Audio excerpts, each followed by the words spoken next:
Playboy Bunnies were fed to Hugh Hefner like meat in a very gross hoarder orgy room. So, porno and vibrators in orgies. Oh my. Ex Playboy Bunnies and the Girls Next Door stars Bridget Marquardt. Marquard? What?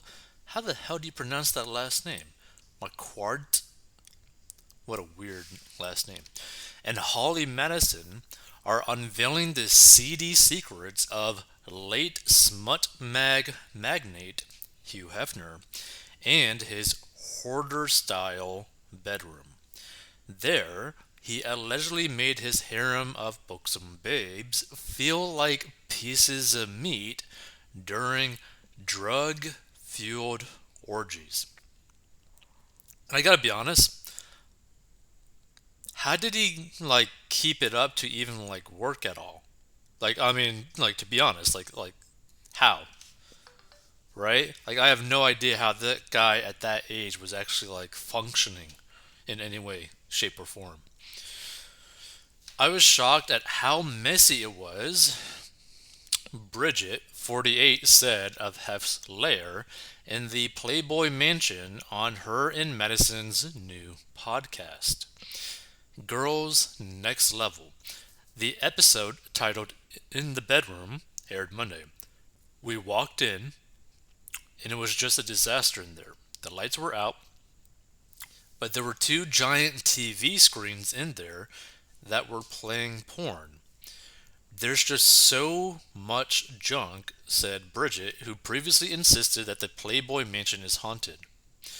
Then you get in his room, and there's vibrators all over the bed, Bridget went on. I'd never used a vibrator before, if you say so. Madison, 42, agreed, likening the sex mogul's chambers to that of a hoarder, someone who suffers from a psychological disorder that causes them to compulsively and excessively collect and store items. It was just hoarder style, she said. Now here's the thing, right? It looks like this is his bed, or his bedroom, or whatever. And if this is the case, it doesn't really look like a hoarder room. It kind of just looks like a guy that collected some things throughout his life, right? I mean, it looks like there's a bunch of photos of a bunch of the ladies that probably were, part of his life in this harem thing. Yeah, you got the bed. You have some trinkets. Here's the thing, it looks like the things that are there belong there, right? So imagine thinking you're this big player and you're bringing all these girls home and your room looks like S. Madison continued. It's like the weird eccentric millionaire version of the guy with the mattress on the floor in a Pulp Fiction poster. Which, the funny thing is, I don't think a lot of women actually would really care whether or not the mattress is on the floor or not. Because if they like the dude, they probably don't really care. The former pinups, who alongside Kendra Wilkinson, 37, shared the spotlight as Hef's girlfriends in their early 2000s, went on to detail their gross initial sexual encounters with the erotica purveyor who died of septicemia at 89 in 2017.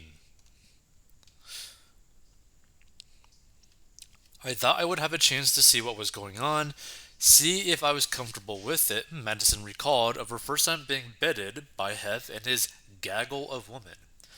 I just remember feeling so gross and so used. I felt like this girl was being so nice to me and so welcoming, but really I was just another piece of meat for her to throw under him, so she looks better, she said.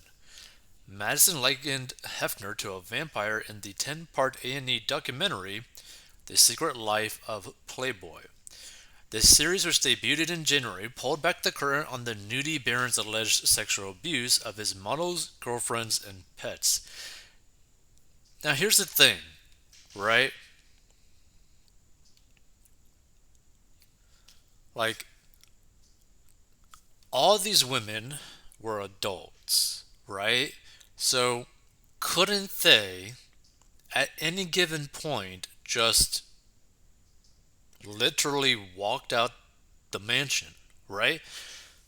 Like, what kept them there this whole time, right? Was it the money that kept them there? I don't understand why they didn't just decide to literally walk away. I don't think there was anything necessarily stopping them from just walking away. It was really gross to me how Hef didn't want to use protection she revealed in the damning doc. I never expected to be the first person to have sex that might or to be pushed into it. I definitely felt humiliated by it. During a recent appearance on Heather McDonough's Juicy Scoop podcast, she and Bridget further unfurled the dark details of being coerced into orgies at Hef's command. But see, here's the thing, right? I still don't understand why you just couldn't walk away, right? Like, who is able to convince you yes, come join this orgy that you don't want to do at all? Yeah, come join it. It doesn't make sense to me. Now, who knows? Maybe people have more knowledge about situations like this. I just don't understand why someone just couldn't literally just take a few steps outside the mansion, call someone, and leave. So there, Bridget, who in October claimed she shared a loving goodbye embrace with Hef's ghost in a dream, shortly after he died, said her forced participation was a 10-second thing that she wanted to be done as quickly as possible. And on her own show this week, Bridget doubled down on a recollection of the first time she was made to perform in the icky escapade, saying, I remember when I woke up the next morning, I felt really weird. I had never done anything like that before, not just with Hef, but with anybody. I feel like icky is the best way to describe it because I just felt yuck all around and I felt crazy lonely, she remembered. I felt like I was the only one in that whole mansion. I had no idea what to do, and I just felt gross, like I wanted to throw up. But again, this is such an odd thing to read, right? Because here's the thing, every single one of these bunnies probably were paid pretty well. All of them probably had a crazy amount of fans. All of them were basically able to do almost anything, I think, in terms of career wise, just because of the audience base that they would probably have at that point. But even then, think about it, right? He had so many women in that mansion. Would he even notice if one person just walked away? Would he even notice? I sort of just don't. My personal viewpoint, and I could be completely wrong, I kind of feel that these two individuals are basically talking bad about him after he passed away to try to make a career out of it, which is odd, right? Why talk bad about someone that you were in a really weird relationship with after they passed away? So let's get into it. Some of these comments. I guess these women are looking for their second 15 minutes of fame. Sorry, they had to have known what they were in for and what they were expected to do. There was no innocence, they knew exactly what was expected, and they performed their duties without a gun held to their heads. These young ladies were aware of the nature of Playboy magazine and the predilections of its owner, which is, I suppose, how they showed up there missing most of their clothing and being beautifully photographed. I'm with you, except ladies is not a term I'd use. It's Playboy and Hugh Hefner. How did they not know what to expect? And did they get paid? They sure did. Distraction, deflection. What about Marsha? Okay. If the room was dirty, they certainly had plenty of time to clean it since they moved in with the old boy and stayed for quite a while. Gold digging just isn't what it used to be, is it? Not a word about this 20 years ago. We figured out what you are, now we're just settling on a price. Okay. So what exactly did these women think was going to happen in those rooms? Play a game of checkers? Uno? Cut it out, ladies. Anybody who went to that mansion knew exactly what time it is and what they're there for.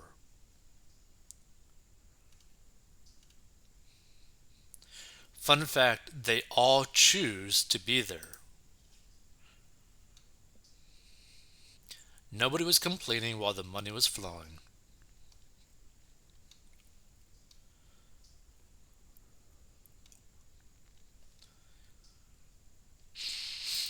Neither of them were anything prior to him, and they've used him for whatever notoriety they've gotten, completely aware of what they were going to have to participate in, and even if they weren't, they kept on doing it even after the fact.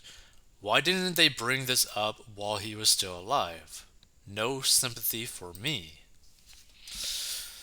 These girls knew exactly what they were good for, but as usual, playing the victim's card, money and also more money is the only thing in their minds.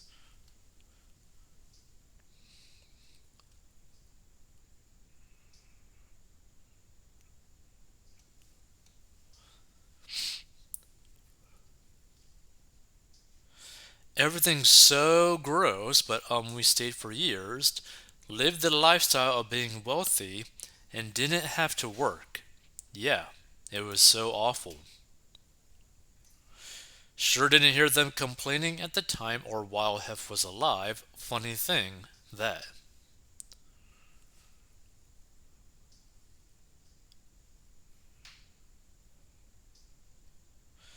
Say whatever you want about Hugh, but he lived and died a very happy man. He had a desire, materialized it, made a business around it, enjoyed the beautiful merchandise he peddled, made all involved wealthy, and died with a smile on his face. Okay?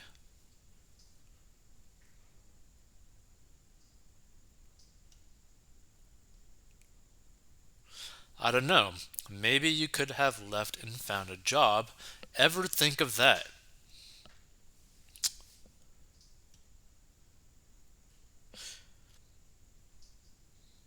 See, this is the thing, right?